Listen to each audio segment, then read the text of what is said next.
Alright, what is going on, everybody? Today I'm going to make a little quick video for you guys. I have my 9th gen Honda Accord, my girlfriend's 9th gen Honda Accord. We got a check engine light recently come on and plugged it up to the OBD. Basically what we got was I'll throw a screenshot up, but it's the Evap system.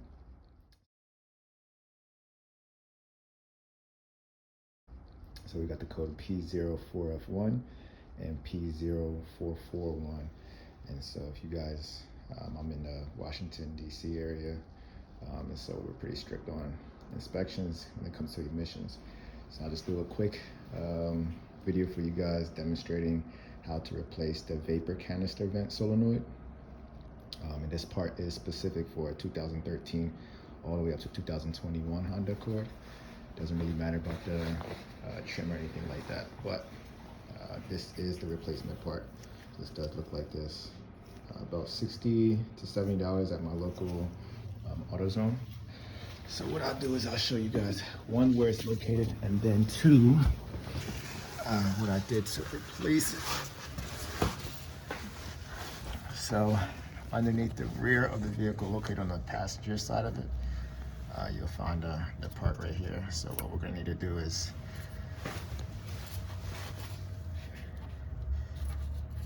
basically unhook this, and then there's a small little gap up here. What I like to do is just rest it up here, and you're gonna need something because they have some gasket rings on there to prevent the seal and leaking of any type of gases.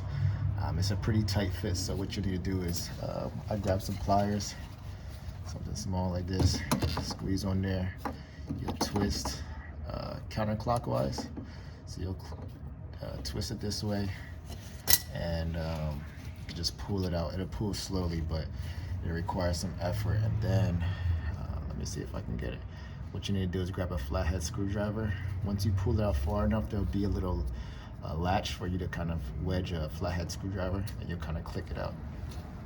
So just to save time, I already replaced it back in here, tightened up the new one. So you just grab this plug,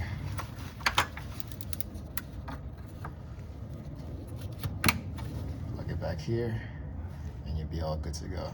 So that's it. Quick video on how to replace the canister solenoid. So what I'll do is now I'm gonna test and see if we have any codes pop up.